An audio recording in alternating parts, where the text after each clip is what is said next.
It's dangerous out here. If you're not careful, it can be dangerous out here. According to Cobos, the many twists and turns of the river create deep pools where the big cats are said to hide, much the way they have for many centuries. In January of 1500, Spanish explorer Vicente Yanis Pinzon first landed on what is now the coast of Brazil. He also discovered the estuary of the Amazon River. He called it Rio Santa Maria de la Maldulce.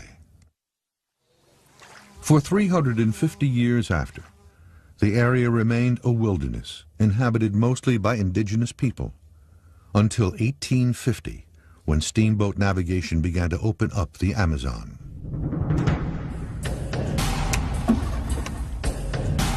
It is still remote enough that big fish stories don't reach the outside world. People get up and down here by the river taxis, and that's the roads, the waterways. This lodge will serve as the base camp for the giant catfish expedition. It's located in the heart of territory prowled by catfish and other record-breaking giants. We chose this area because after fishing all around the Amazon, this was the area that produced the most trophy-sized peacock bass, and it's 20 minutes from where the world record was caught. Mike Messina is the only biologist from North America currently working in this area to study this beautiful game fish. Fish is 4 pounds, 6 ounces. About 3 years ago, we started a large tagging program. We weigh and measure the fish. They're caught hook and line. We go ahead and we put a tag in the fish, get a GPS coordinate so we know the latitude and longitude, and let the fish go. And the idea of this particular program here is to try and recapture the fish, determine the growth rates and the movement of the fish. Although Messina's work primarily concentrates on the peacock bass, 49. He's well aware of the catfish that roam this river. There are a lot of big fish down here. There's some very large catfish and other types of Amazonian native fish that grow very, very rapidly. For generations, people living along the shores of the Amazon have told stories of giant catfish slurping up their children. And to this day, the deep, dark pools where these giants are said to live are avoided. I've heard stories of catfish wash up on the beach, and you see the feet sticking out of his mouth. It's a small child that can catch. This woman says it happened to one of her family. Back then, the parents didn't let the kids and children play too much in the river, because the river that had a lot of catfish, big catfish, and they call it fera, which is like a beast.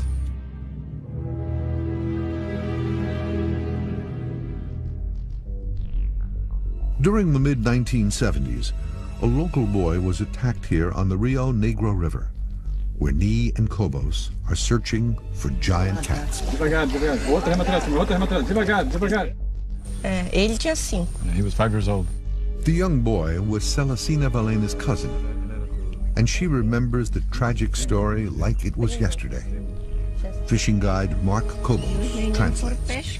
Okay, during the season when the river goes down, okay, and all the schools of fish come out of the lagoons of the main river, okay, all the guys in the village go out to fish. Her cousin and another young boy followed the men to the lagoon in their own tiny canoe. Suddenly, their canoe was struck with a violent thud. A catfish jumped out of the water, hit the canoe, and the boy fell in the water. So everybody, dived in and tried to find him. And but they couldn't find him. They searched all afternoon. After a week, they had reports that they had found a piraiba, the red-tailed catfish, with a small child in it, and it was dead on the shore. The catfish was said to be about a foot larger than a man, or about 6.5 feet long. The catfish apparently choked on the 60-pound boy. Catfish are considered indiscriminate feeders, eating crayfish and mussels off the bottom and minnows and fish near the surface. They have also been known to eat small ducks and muskrats. They are known to grab onto just about anything that comes into range, a fact that has cultivated a dangerous sport where man is the intended bait. Noodling's are to catching catfish with your hands. I mean, with your bare necessities. Lee McFarland is a well-known noodler from Stillwater, Oklahoma. Different places, it's different names. It's grappling, it's hogging, it's stumping. Well, the only reason we've always called it noodling is because trying to get hold of that fish is like grabbing a wet noodle. To me, I've been doing it with my hands ever since I was a kid. And I'd rather do this than catch them with a rod and reel anytime. Not everybody does it, and everybody thinks you're crazy if you do, but... McFarland targets flathead catfish, which can be up to 5 feet long and weigh over 120 pounds. Basically, you just find rocks and water and just start walking around them until you find holes underneath them. Just got to block all the holes off and reach in there and see what's in there. Try to get them by the bottom lip, and once you get that bottom lip with one hand, you try to put your thumb in the corners of the mouth over to the sides, and you take your fingers through the gills on each side. As soon as you get a hold of them gills and you bring him out, you try to put that tail between your leg and wrap your legs around that tail to control the tail. If you don't control that tail, you don't control the fish. Experienced noodlers take a physical beating. Their hands and fingers sometimes look like they went through a meat grinder. It's like taking 2 wire brushes and smashing your hand between it and jerking your hand out. Like 20,000 needles sticking you in both sides of your hand. But it is also very dangerous, as McFarland experienced firsthand. He ain't worth dying for. I don't care how small or how big he is, there ain't no fish worth dying for. The catfish of the Amazon and Oklahoma are big, but nowhere near the size of the catfish found in Asia. So the largest freshwater fish that we found was last year, and it was 9 feet in length and 646 pounds. According to researcher Dekalia Chamupa from the World Wildlife Fund, the largest catfish are found in the Mekong Delta of Cambodia. The Mekong giant catfish is found in the lower part of the Mekong River, which starts out in Tibet and ends in Vietnam in the South China Sea. There's a long tradition of fishing for giant catfish. Cave paintings dating back over 1,000 years reveal how the Mekong people believed it's a sacred fish because it lives on plant matter and meditates in deep pools of the Mekong River, described as somewhat like a Buddhist monk. This Mekong cat is nearly 5 times heavier than the largest catfish in the United States. However, the catfish Lee McFarland hunts are far more aggressive. Oh, you couldn't wipe a smile off with 12 undertakers after you get one over 50 pounds. Noodlers target this behavior by fishing with their bare hands under riverbanks and submerged trees. A dangerous sport, most take in stride. Oh, yeah. Right. That's not bad. They'll be about the same size. I think Not a bad start to a day. Right. Ow! Hey, he's strung up and he's biting. That ain't fair. But not all days end this way. In 2002, at Lake Carl Blackwell in Oklahoma, McFarland met his match.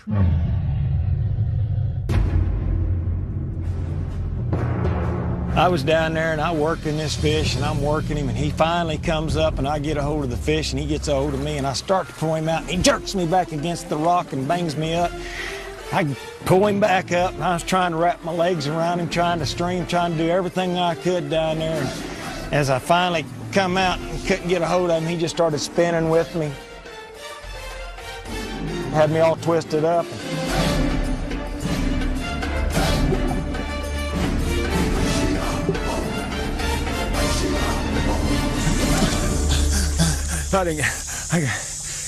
McFarland estimates the catfish was over 100 pounds, a sizable foe for even the strongest man. He started spinning, I just couldn't hold him. He ain't worth dying for. I don't care how small or how big he is, there ain't no fish worth dying for. And that's what you always got to remember. You can always let go. McFarland's 100-pound attacker is just a runt compared to the monster catfish of the Amazon, where Mike Nee and Ryan Coe's hunt is underway. Mark Kobolts will guide the team to spots where big cats are often caught. But first they must catch the bait, piranhas and barracuda. We got piranha Sí. around the corner.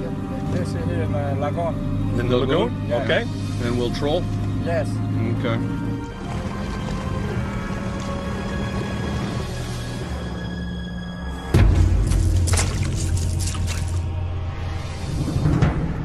With bait in hand, the hunt for a monster catfish begins. You got to look for the deep holes on the canal, the main canal, and that's where they're at, the big main canal.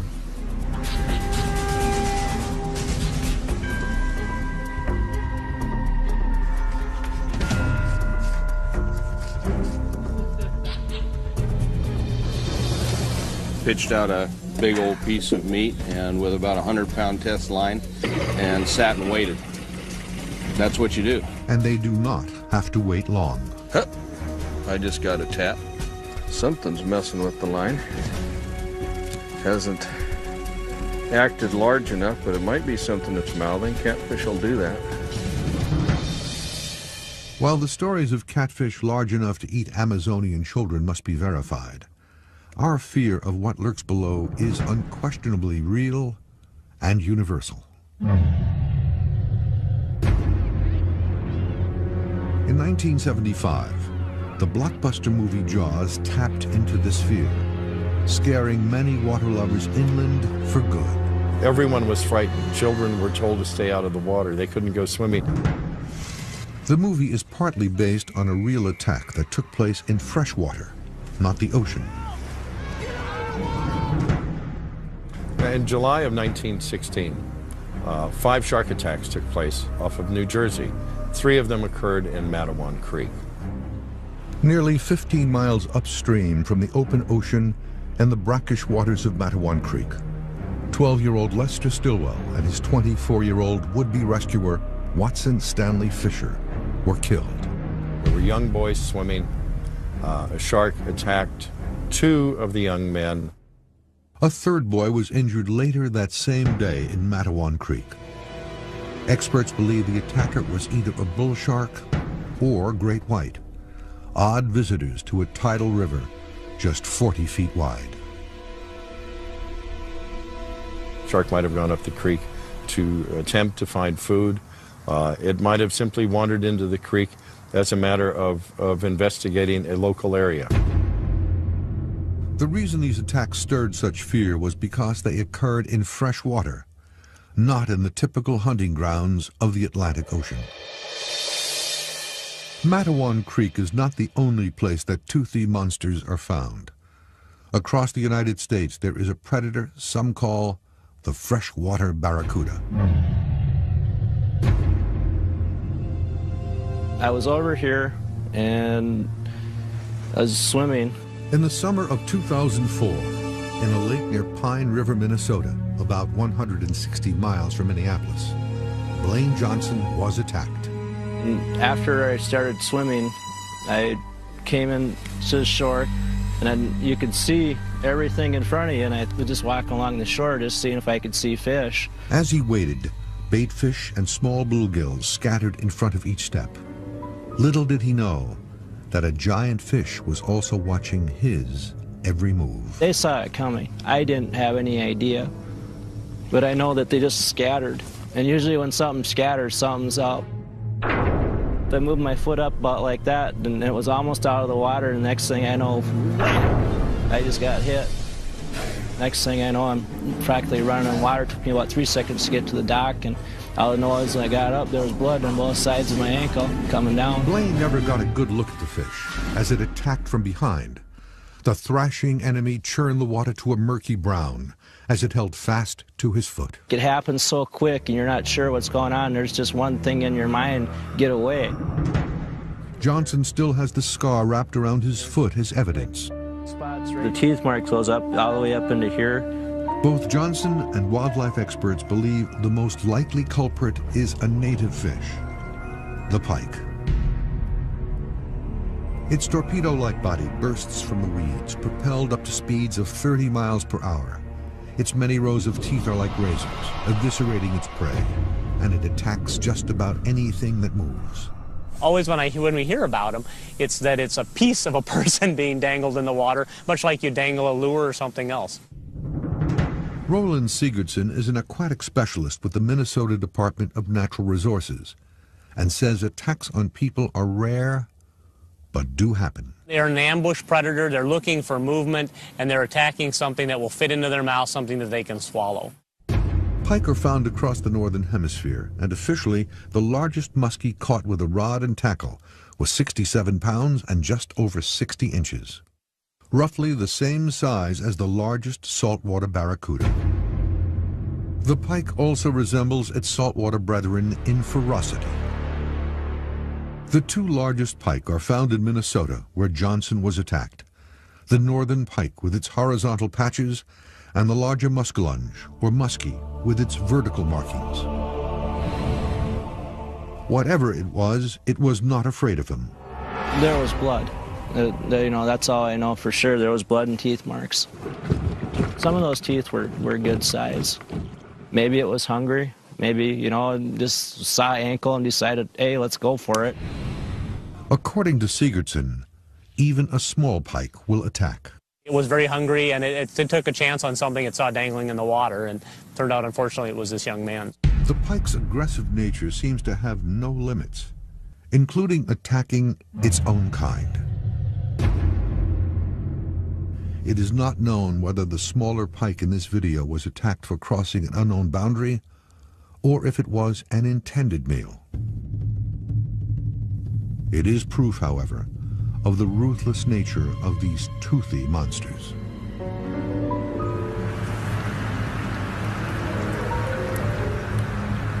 When I first saw it, I thought, that's got to be like a wolf or something big.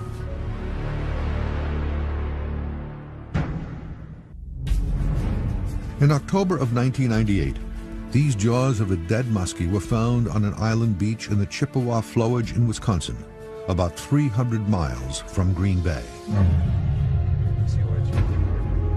The Wohler family were vacationing here when they came upon a carcass on the beach. Teeth just seemed so much longer than any other thing I'd ever seen. Just amazed at the size.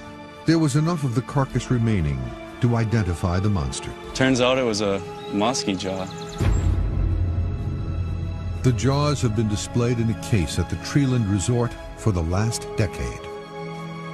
The question is, how big was this specimen? And was it big enough to attack a man? It could be anywhere from a really nice fish that's still probably the fish of a lifetime for a normal fisherman, on up to close to or maybe even commensurate with the world record. There may be a way to determine the size.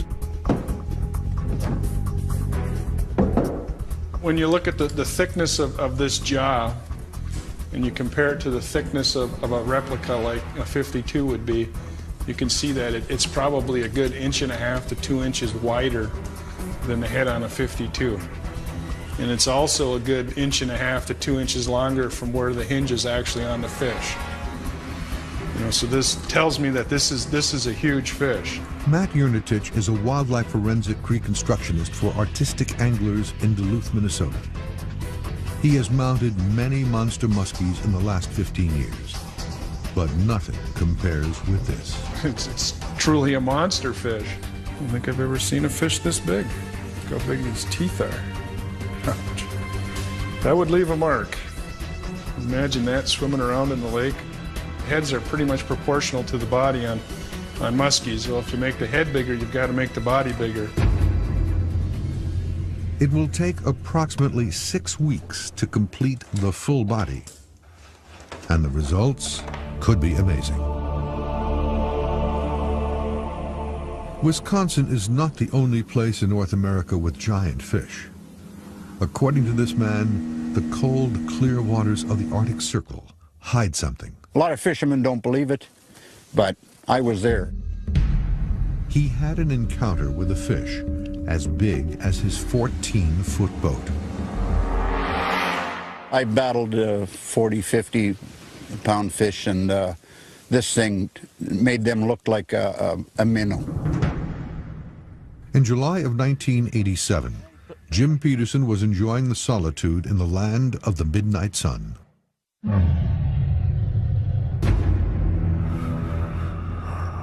We were trolling in probably 50 or 60 feet of water. All of a sudden we had this hit. Look at this! I got a bite on here. I said, that's a big fish. He's staying out there too. Yeah, he's hanging out there. Little did I know we'd be sitting there for 6.5 hours. Wow, will this rod hold it? The fish would take off and then he would stop. I'd start the engine up, drive towards the fish so the fisherman could keep his line tight, get him vertical in the water so we could pump him. It was in around midnight, we could hear the rod starting to crack from the stress. We kept doing the same thing hour after hour after hour. And I just was going through my mind that this definitely is a new world record. So it was about 2 o'clock in the morning, and I thought to myself, what do I do? Do we get out on shore and pull him, try to get him over into the shallow water? Peterson is finally able to pull the fish close enough to the boat. According to Peterson, it was about 14 feet long, as large as his boat. This is when disaster struck. About 2:15 in the morning, the rod started to crack even more. About 15 minutes later, the rod shattered in 4 pieces, and the line snapped, and the fish was gone. Peterson never got the fish to the surface, but the general shape and coloring points to the lake's top predator, the lake trout. Lake trout have vice-like jaws, keen eyesight, and are considered one of the strongest fighting fish around. The largest lake trout caught with a rod weighed in at just over 72 pounds and measured 59 inches, but there have been reports of 120-pound specimen. I have no doubt that it was a monster lake trout. Wildlife author and biologist Dick Sternberg has come to Point Lake to search with Peterson for the monster. Morning, Dick. Welcome to Point Lake. How are you? Nice to meet you. Point Lake is located approximately 215 miles north of Yellowknife, the capital of the Northwest Territories of Canada, bordering the edge of the Barren Lands and Arctic Circle. The area is accessible only by floatplane. Oh, there's a certain mystique about lake trout. They're down in that deep, dark water where, you know, they're swimming around in the rocks and in the crevices. And I know they can live 50 years, and they're probably, you know, you hear stories of them living longer than that. Sternberg is skeptical of many monster fish stories, but if there is a lake with a monster trout, Point Lake is a good place to search. Well, it's 71 miles long. It's never been commercially fished, never been sports fished. According to Sternberg, one of the reasons people do not catch monsters is because they are not using the proper bait. Catching a giant fish requires giant bait. You talk about a fish that eats a 25 or maybe even a 30-inch prey fish. He doesn't have to feed all the time. He just feeds once in a while. Months before, Sternberg set foot on a float plane for Point Lake.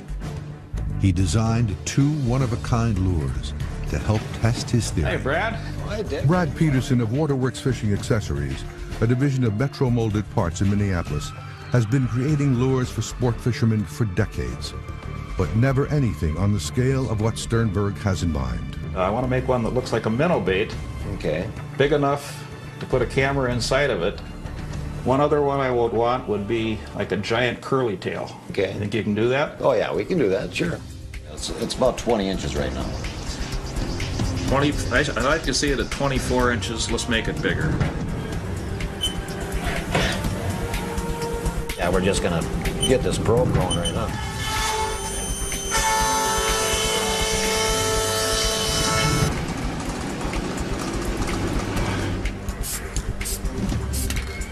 Yeah, looks pretty good.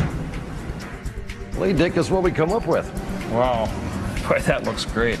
Yeah, I think it's going to work good. We got a camera in the front. That should have a nice wobble to it, too, with that lip. Oh, yeah. Yeah, I mean, that looks just like a real minnow bait, doesn't it? It's just a bigger one. I like that color, too. In fact, I've got some lures that are exactly that color. They'll begin their search from the Petersons' Point Lake camp. The camp is right here in the west end, and what I'd like to do is travel about 4 or 5 miles down into this deep bay in here. There's big deep holes in there, and I've been in there before, and there's been some pretty big trout taken out of there. Their first search point is a rock outcrop near where Jim Peterson had his encounter in 1987. The minnow camera lure will be deployed first. Well, what I'm trying to do is use the downrigger as a weight to get this camera lure down to the right depth, and then we'll pull it along with the downrigger, keep it at the depth we want it. What do we got for depth, Jim? 36 feet. Well, I can see a little bit. Yep, I'm starting to see a little something now. So it takes about 47 feet to get down 29 feet, in other words. Chances are, if there's a really big fish around, he might come up and at least take a look at it. I mean, it looks like the kind of place you could see some big fish. Like any good fisherman, Sternberg knows you might need to try many different depths and presentations to attract a fish.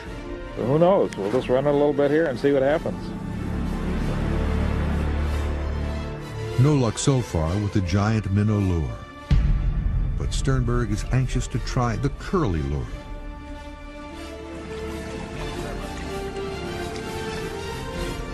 They launch the lure, but notice there's a problem with the design. The tail is obscuring the camera. What do you got it at? 31, 37 to the bottom. Seeing the tail wiggling, not seeing the bottom. We'll trim the tail a little bit and move it. Well, let's try that. See if that makes a difference. After a couple of quick adjustments, the lure is back in the water.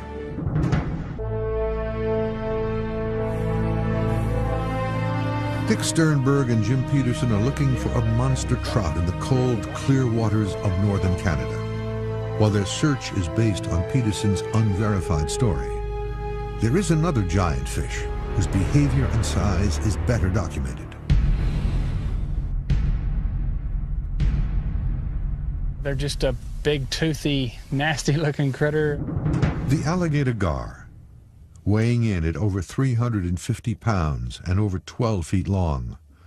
This prehistoric-looking monster is an aggressive, solitary fish. It gets its name from its appearance, with its long snout and 2 rows of teeth used to pierce and hold its prey. It resembles the alligator in both appearance and ferocity. It feeds by lurking amongst reeds and other underwater plant life, waiting for food to pass by. Its range is throughout the southern United States. You know, they'll eat anything, and they can catch anything. One tale from the early 1900s recounts a fight with an alligator 5 feet long. The gar succeeded in devouring the gator after cutting him into 2 pieces with its powerful jaws. There's very few places you can go anywhere that you're liable to catch a fish bigger than you, and this is one of them, here in Texas. For 15 years, Kirk Kirkland has run an alligator gar guide service out of Dallas, Texas. Fish are going to be from about 7 to 8.5 foot long, with lots of the 100 to 150 pound fish. Officially, the largest alligator gar caught on tackle was 279 pounds and 7.5 feet long, as large as a male bull shark. But long before record keeping, fishermen caught monsters like this 10-footer in 1910, where alligator gar set themselves apart from other gars are by the teeth. An alligator gar has 2 rows of teeth.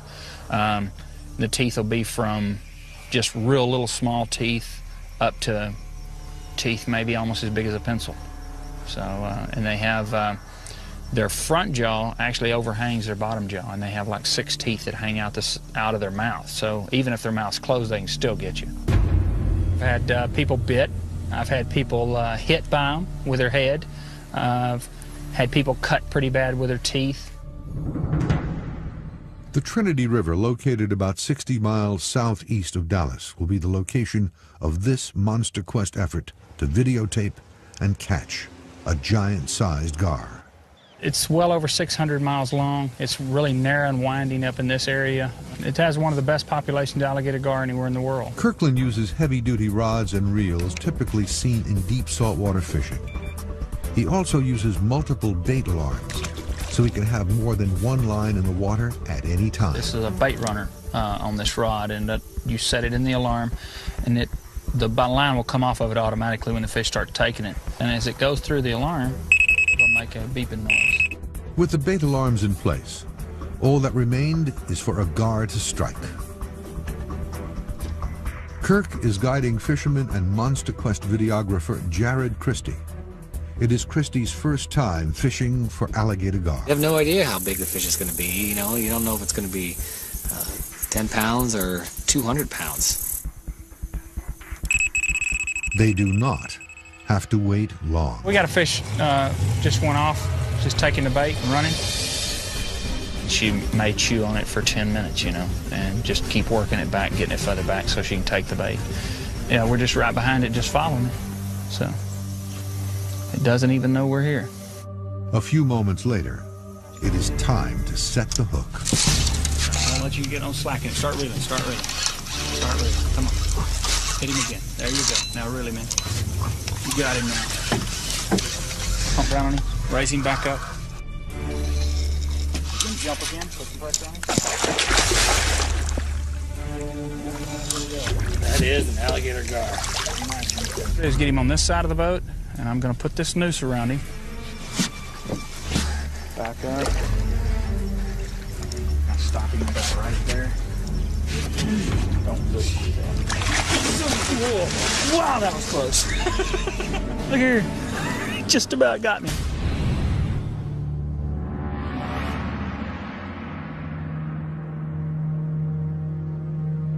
And there we're going to be in trouble. Go down with him. Here she comes.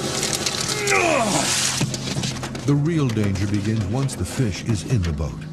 The gar thrashes wildly, its teeth just inches from their legs. Definitely want to stay clear of them. They will bite you, you know, and they're pretty nasty when they get in the boat about slinging their head. Eventually, the gar settles down long enough Got it? to get the length and weight of the fish. That's a typical fish. You know, we get a lot of these fish over 100 pounds like this. This fish is, you're probably looking at a 30 or 40-year-old fish. At 79 inches long and 111 pounds, this gar may not be the largest, but it is a catch of a lifetime for Christie. When that fish actually looks like it's going to come in the boat and you get it in the boat and then it starts flopping around and flying around, that's when you get a real good look at the teeth, the size, the girth, the length. You're standing back just a little bit. You're standing back just a little bit till that fish comes down. And that's why they get people, you know, they have their mouth open like that when they come up and they're thrashing and those teeth just hammer you. And so just part of the allure of catching one, you know. So you might come back with all your fingers and toes and you might not. So. And then we'll give her a little push. She'll know she's going. And there she goes. The largest freshwater giant is still the catfish at over 600 pounds. This monster is king. Mike Nee and Brian Coe have been fishing the Rio Negro River, a tributary of the Amazon, and so far caught nothing of any size. Their quarry is a monster red-tailed catfish. They are on their third and final day. I just got a tap. Something's messing with the line. Hasn't acted large enough, but it might be something that's mouthing. Catfish will do that.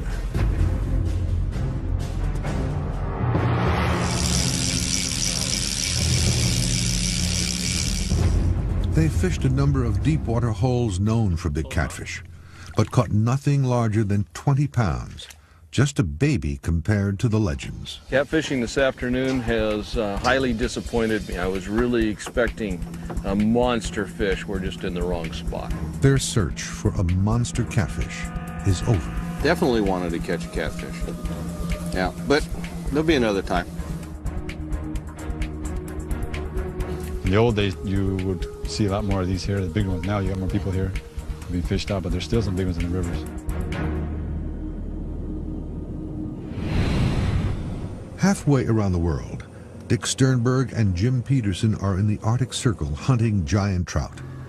They too are in their last day with one last lure to try. You know, we've been trying a lot of different methods here to try to get some of these big trout on film. And haven't had a whole lot of success so far, but we got another idea here. We're going to keep trying. While Sternberg continues his search, proof of a giant muskie in Wisconsin has been found.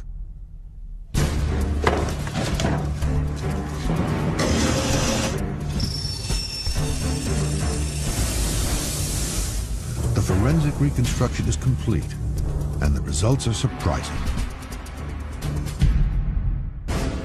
The ocean is famous for its toothy monsters, but if fish stories are to be believed, freshwater lakes and rivers around the world may also be home to dangerous giants.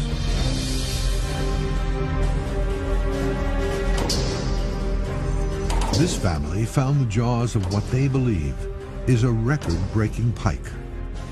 She was there when a cousin was knocked from his canoe to be devoured by a monster catfish. And this expert believes you need to use giant bait to catch giant fish.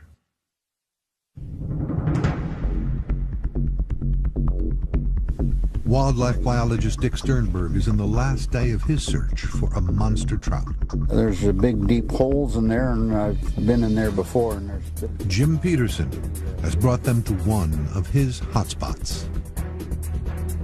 Well, here we are, Dick. We're in that spot I was telling you about, so we'll get ready and drop a line over and see what happens. Well, the first thing, Jim, I guess we get our minnow bait with the camera into the water. Yeah, she looks like she's going down pretty good. Yep. Okay, slow her down a little bit. Keep her pretty slow. All right. 44 feet right here, Dick. Hopefully one of these monster lake trout will come up and take a look at it. Sternberg says trout continue to grow throughout their lives, so big fish are likely old fish. And this area has just the right conditions. The lack of commercial or sport fishing, the abundance of food, and the cold, clean waters mean lake trout likely do live longer here. If he can capture proof of a 6-foot-long trout, then new light may be shed on the many credible fish stories. Another one right there. Yeah, well, there's another one. Oh, there's a bunch of them. Yeah. Peterson's depth finder shows schools of fish, but nothing significant comes up on the minnow lure. We'll try it again after a while, but I think I got a couple other ideas, some other things we might want to try here. Sure. Taped our camera to I guess this is called a halibut rig. It's a big chunk of wire, and we got the fin here so it'll track straight in the water. And we're going to put a Cisco on this hook right here, and the camera will be pointing right at it. Let's drop this thing in and see what we can see with it. That looks good. I can see the Cisco. I can see the bottom. It looks like the kind of spot where one of those big guys ought to live. They do get good video of lake trout in the 20 to 30 pound range, but nothing like they were hoping for. Well, we ran that thing for a while, Jim, and didn't see anything. Their attempts to capture a monster lake trout on video prove unsuccessful. Sternberg believes the monsters do exist, but finding them isn't easy. We know they're out there, but you look at a lake of this size, and you got 75 miles of water, whatever it is here, and 300 feet deep, and we probably scratched about 1% of the area, you know. And what about the pike jaws found in northern Wisconsin in 1998? Did they come from the largest pike ever recorded? Matt Yernatich's reconstruction is finished. We made the world record muskie at one time. and it was similar in size to what this was. And we did that from measurements we were given at the time. This one was just a hair on the bigger side. If Jurnatich's estimates are correct, these jaws came from a muskie that was just over 6 feet long and roughly 70 pounds, over twice the size of the pike that attacked Blaine Johnson in 2005, and likely larger than the world record muskie. It is hard to know whether many stories of monster-sized fish are real or fabricated. History says giant fish did exist, but their numbers have been depleted over the recent decades because of overfishing and pollution. Yet, big fish tales continue. According to experts, fear drives many stories, and the success of movies like Jaws. People were frightened, and that tenure, that feeling, remained in the area for many, many months. Our freshwater lakes and rivers are safe for the most part, but occasionally a real monster is lurking and waiting to be discovered, just like the monster pike found in the waters of Wisconsin.